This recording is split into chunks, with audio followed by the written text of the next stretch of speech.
Hi, in this story, her in laws do something quite evil, I think, and they regret it a lot. Let's listen. At a family barbecue, my sister-in-law threw all my 12-year-old's medals into the kitchen trash because she was outshining her cousin. "She needs to be humble," my mother-in-law said. My husband stayed calm, then made one phone call. The next morning, they were begging him to. We pulled up to my in-laws Diane and Mark Mitchell's house in Grand Rapids just after noon on Memorial Day. Ben parked behind 3 SUVs, and our 12-year-old daughter Ella sat in the back seat with a soft blue pouch in both hands. Diane had asked every grandchild to bring one thing they were proud of for a little achievement table by the patio doors. Ella had chosen her soft blue metal pouch, the one holding 3 track medals, including the county relay medal she had trained for all spring. "Just the 3? Ben asked gently.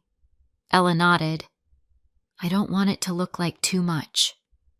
That was Ella, careful even with pride. In the backyard, folding tables were already covered with foil pans, coolers, paper plates, and bowls of cut watermelon.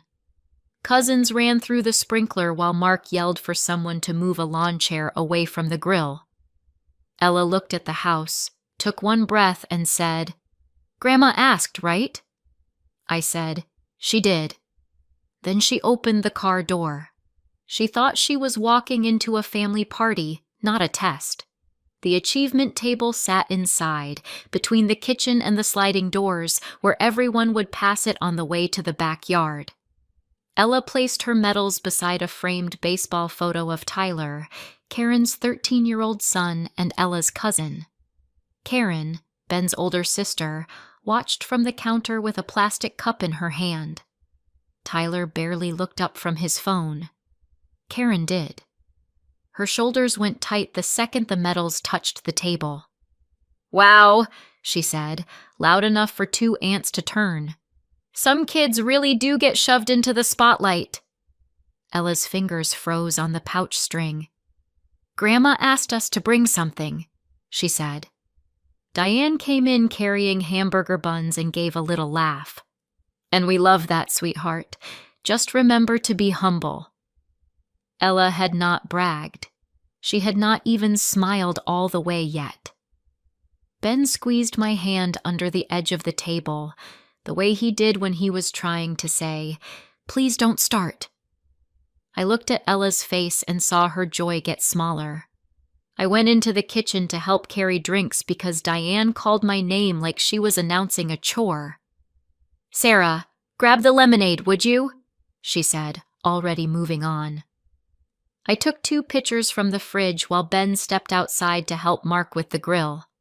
Ella drifted back toward the achievement table, probably to check the medals one more time before the younger cousins got near them. Then I heard nothing. Not a crash. Not a shout. Just a silence sharp enough to pull me from the refrigerator door. When I turned, Ella was standing in the little hallway by the kitchen trash can, staring down at something. The table behind her had an empty space where the medals had been. "Mom?" she said. Her voice was flat. Too flat. I crossed the kitchen. A corner of a blue ribbon stuck out from under paper plates, corn husks, and a wad of barbecue-stained napkins. Ella reached in before I could stop her and pulled out the pouch with shaking hands. One medal slid halfway out, sticky with sauce. That was the first line Karen crossed where everyone could see it. I reached for a towel, but Ella clutched the pouch to her chest like it might disappear again. Karen did not step back. She did not pretend confusion. She looked at me, then at Ella, and said, "Before you overreact, Tyler already feels like a failure next to her." The kitchen went still. Ben's Aunt Lisa lowered a tray of deviled eggs onto the counter. "Karen," Aunt Lisa said, "what did you do?" Karen lifted her chin. "I moved them. She didn't need to rub everyone's face in it." Ella whispered, "I didn't say anything." Diane came in from the dining room and saw the medal in Ella's hand. For 1 second, I thought she would correct her daughter.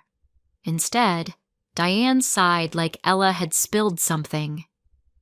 "Ella is talented enough to survive one little embarrassment," Diane said. "Tyler is sensitive." The words landed harder than yelling would have. Karen had thrown away a child's award, and Diane had already turned the child into the problem. That was the room choosing sides. Ella's face changed before any of us moved. She did not sob or stomp or accuse. She looked down at the medal, wiped a smear of sauce with the corner of her shirt, and gave one small nod like she had just learned a rule. "I never should have brought them," she said. "I'm done competing." My hand tightened around the towel. "Ella, no."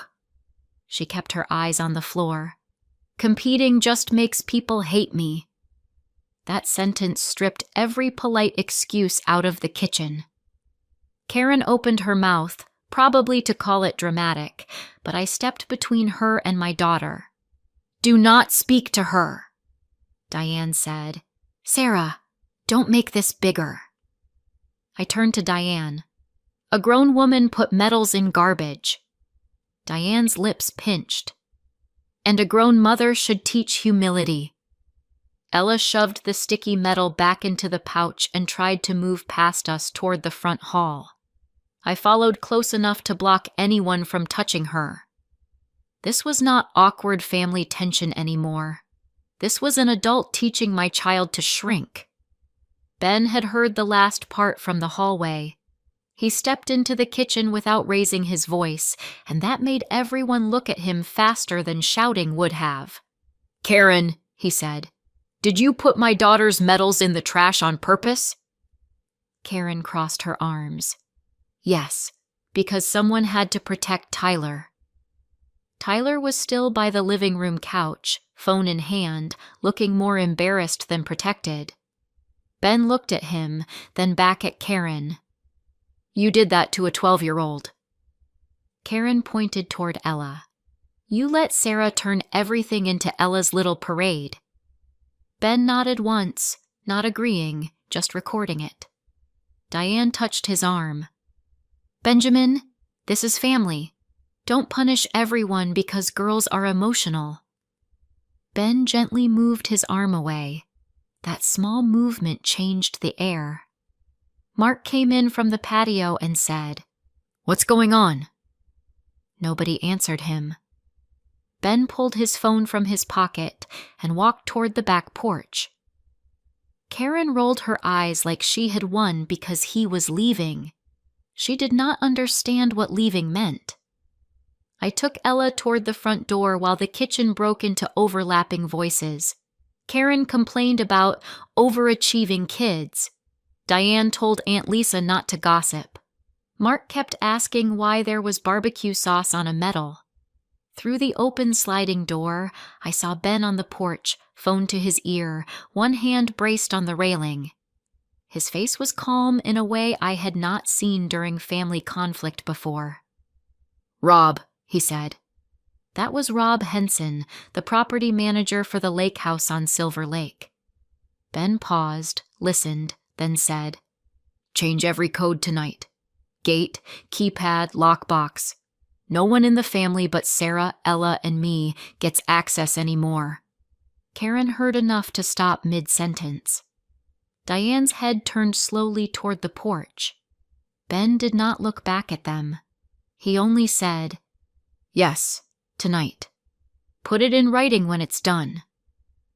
Ella stood beside me with the ruined pouch pressed under her chin.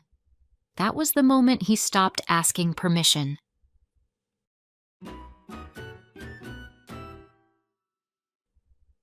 The lake house on Silver Lake belonged to Ben, legally and completely, because his grandfather had left it to him before Ella was born. The Mitchell family never said that part out loud unless a bill arrived. They called it the family place when they wanted a weekend, Ben's responsibility when the taxes were due, and tradition whenever Diane wanted everyone smiling in matching shirts on the dock.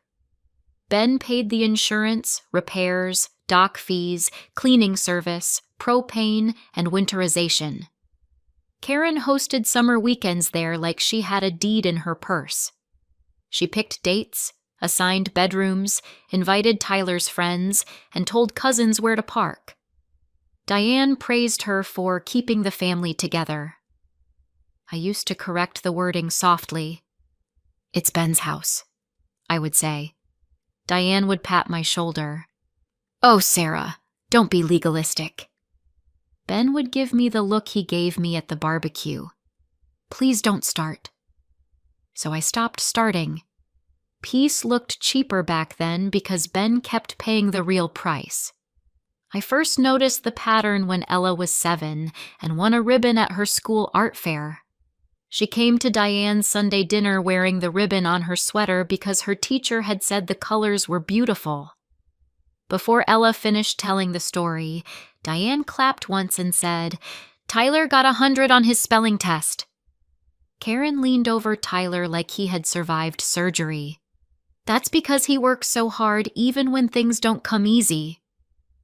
Ella touched the ribbon and sat back. Tyler, who was 8 then, actually said, "Hers is cool too." Karen laughed too sharply. Nobody said it wasn't. After that, Ella learned to wait. She waited for Tyler's baseball talk to finish, for Diane's praise to run out, for Karen to stop watching her. If Ella achieved something, the adults treated it like a weather event that might damage Tyler. If Tyler achieved something, everyone had to stand in the sun. That was how a child became responsible for another child's shadow. Ben had been the family fixer so long that everyone mistook his generosity for plumbing. It was just supposed to be there. When Karen needed a place for Tyler's birthday, Ben gave her the lake house. When Diane wanted a reunion, Ben paid the cleaning crew and ordered extra propane. When Mark complained that vacations were too expensive, Ben covered dock maintenance so they could keep using the boat lift. The thank you notes were always verbal and always public enough to sound generous. "Ben is so good to this family," Diane would say while handing him another receipt. Karen would add, "That's what family does." But family did not send Ben money for repairs.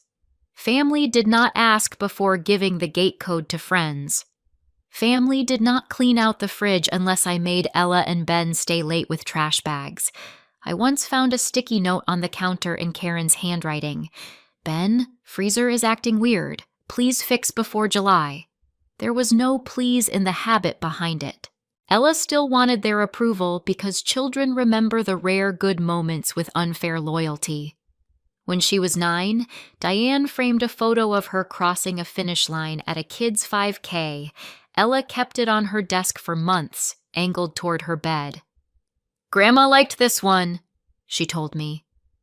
Tyler used to cheer for her too, before Karen turned every medal into a referendum on his worth.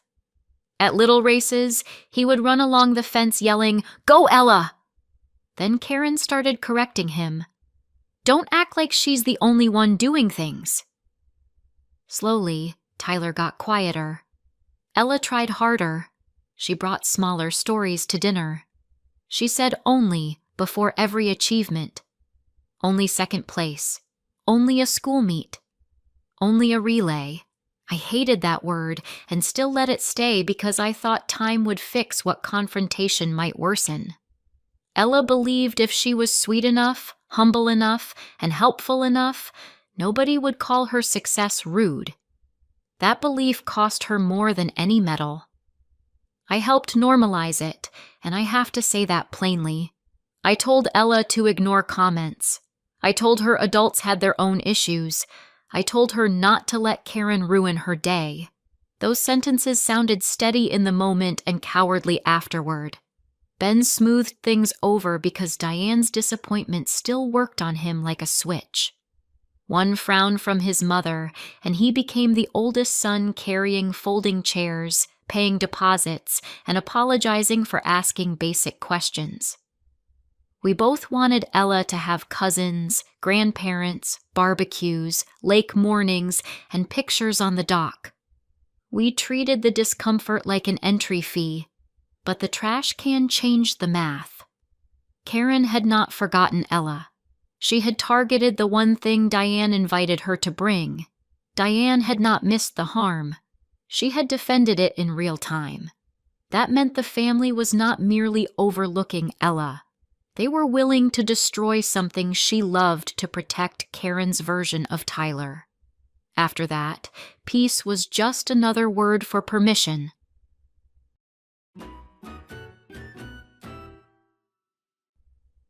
I got Ella to the car before the burgers came off the grill.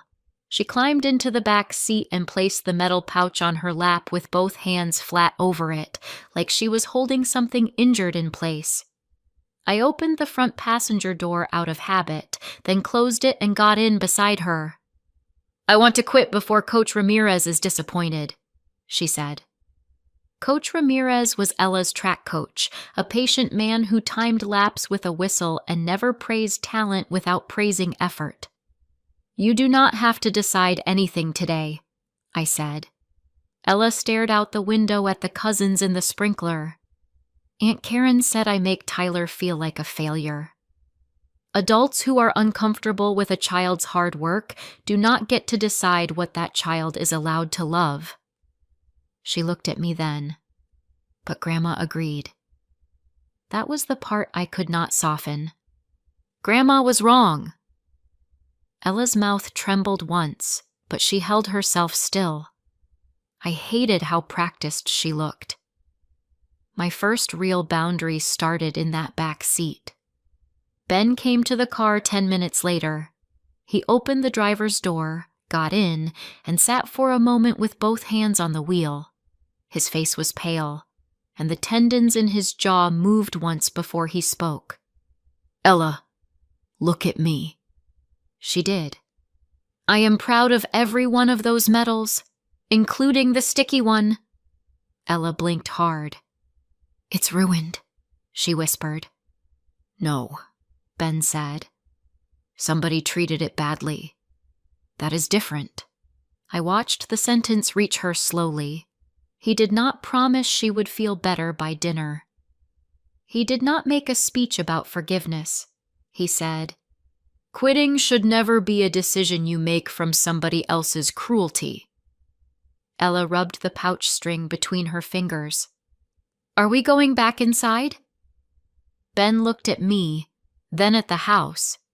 Karen stood by the kitchen window with Diane behind her. "No," he said. "And they will not keep access to spaces, money, or traditions that require you to disappear." That was Ben's first clean sentence in years. That one call to Rob Henson was short, but it had weight because every word was an instruction, not a threat. Before we pulled out, Ben told me the rest of what had happened on the porch. Rob had asked, "You want all extended family access removed?" "Yes," Ben had said. "Tonight." Rob asked for the list. Ben named Karen, Diane, Mark, every cousin household, and the extra guest pass Karen had begged for the previous summer. Gate passes off, keypad changed, lockbox canceled. No one books, enters, parks, stores supplies, uses the dock, or gives the code out without written permission from Sarah or me. Rob paused. "That's going to surprise a few people." Ben looked at Ella in the mirror. "It should." Rob said he would drive out before dark and send confirmation photos after the reset. Ben had thanked him, then added, "If anyone tells you this is a misunderstanding, call me only." The call had ended without drama. No shouting, no countdown. Just ownership finally sounding like ownership. By sunset, the old family key had already started dying.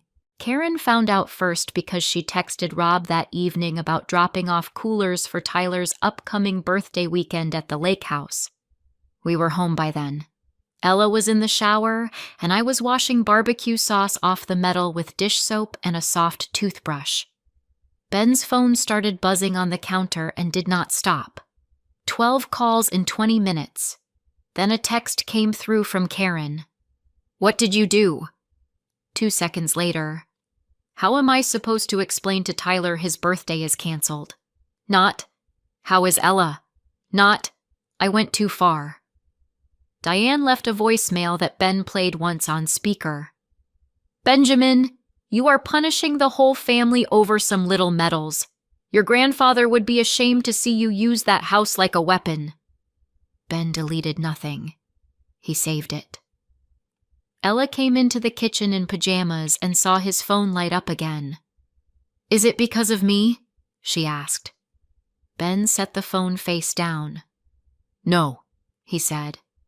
"It is because of what they did." That answer held the line. The pressure campaign started before bedtime. Mark texted Ben, "House belongs to the Mitchells in spirit. Don't be dramatic." Karen posted a vague Facebook status about people who use money to control family after one uncomfortable moment. Diane called me directly, which she almost never did unless she wanted a softer doorway into Ben. I answered because Ella was asleep, and I wanted to know what angle she would try. "Sarah," Diane said, "Ella needs to apologize to Tyler for making him feel small." I stood in the dark laundry room, holding one of Ella's race shirts from the dryer.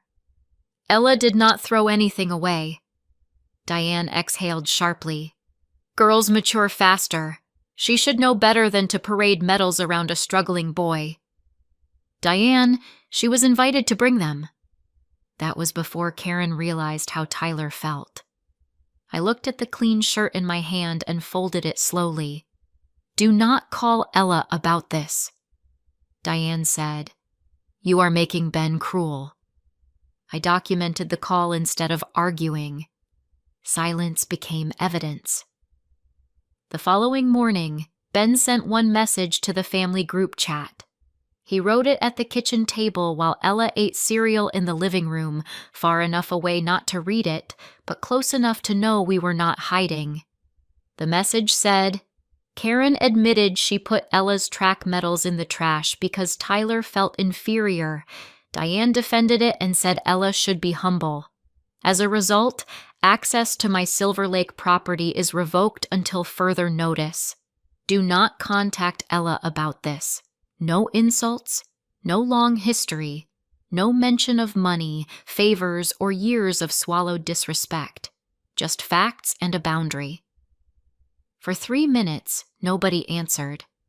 Then Aunt Lisa replied, "Wait, she threw away a child's medals?" That one sentence punctured the private family fog. Karen responded with, "That is not the full context." Aunt Lisa wrote back, "What context makes trashing a kid's medals okay?" Diane tried to move the chat to phone calls. Ben typed, "Keep it in writing." I read those words twice. By then, my calm had become final.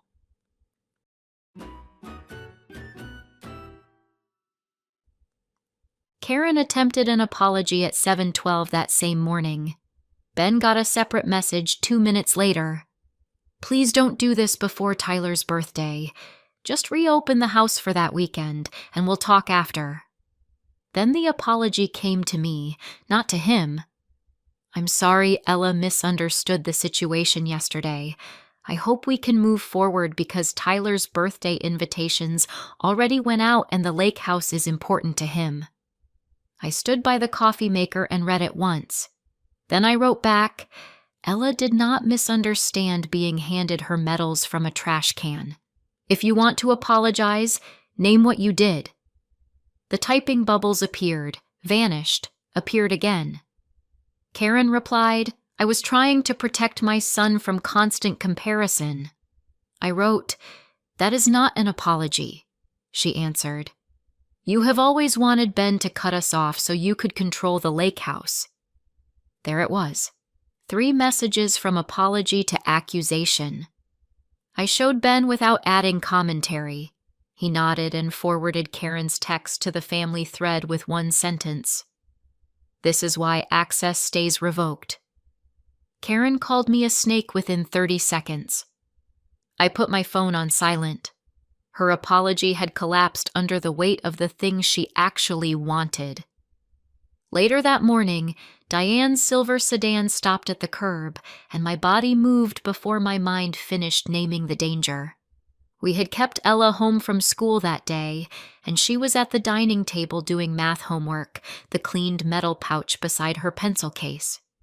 "Go to your room, please," I said. She looked toward the window. "Is it Grandma?"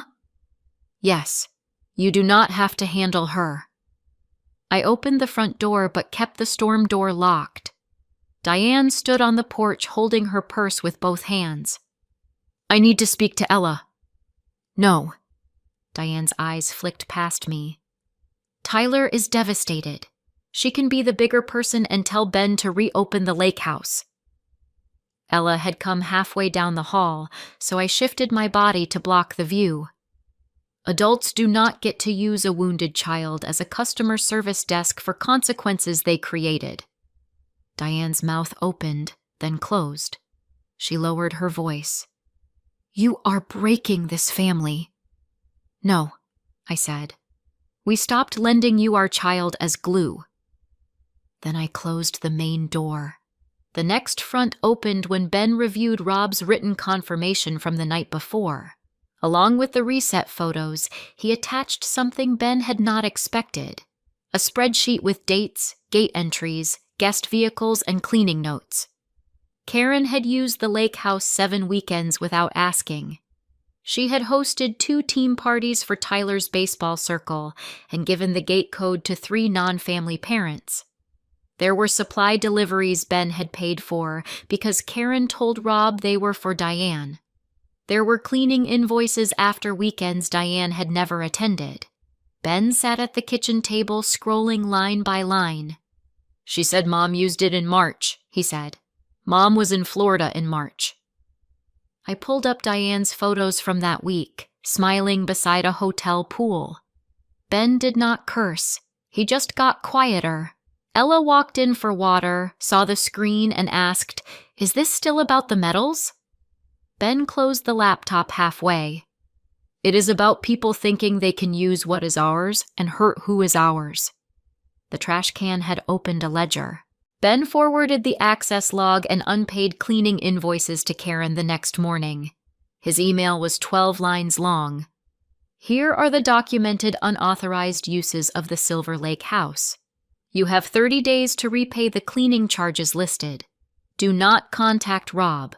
Arrange repayment through me." Karen went straight to the family chat. "Sarah is making Ben act like a landlord to his own blood."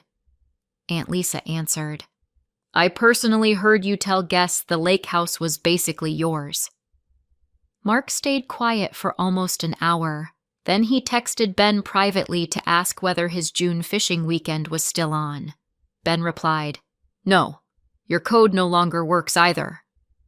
Mark finally entered the group chat with, "Karen, did you give the code to strangers?" Karen said, "They were team parents."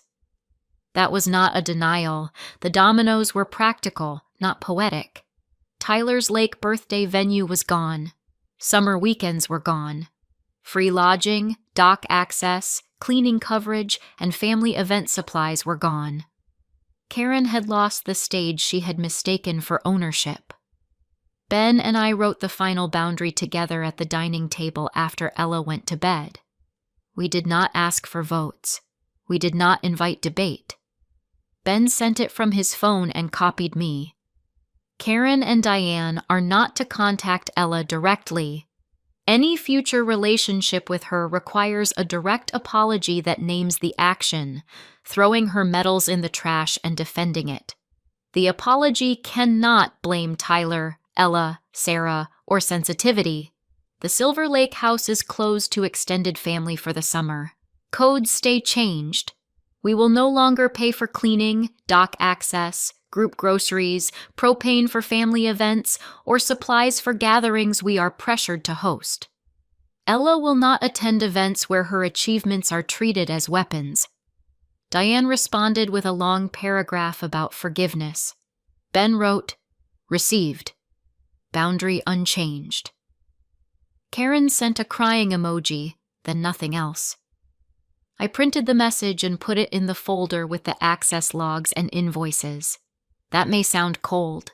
It felt clean. For once, the rule was written before they could bend it. Months later, Ella was running again. Not because I forced her back, and not because one speech healed the bruise. Coach Ramirez invited her to help younger kids at practice, and she started by timing sprints, then jogging warm-ups, then asking if her spikes still fit. The ruined medal hangs in a small frame in her room now, with a note Ben wrote underneath. This was never trash.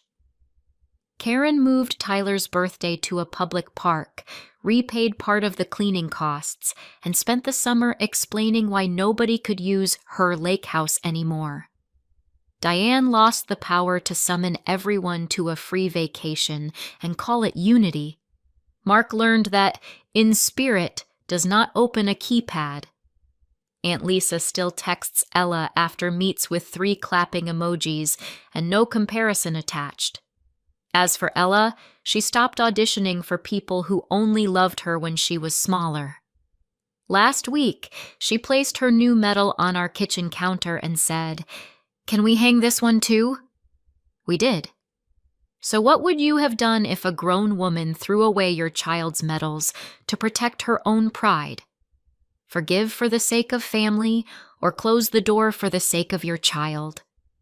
Tell me what you think in the comments, and subscribe for more stories like this. Hi, if you made it until the end, then like and subscribe. Also, some people were asking me to narrate my stories myself. So if that's something that could interest you, then check out my other channel. There should be a link somewhere on the screen and in the description below.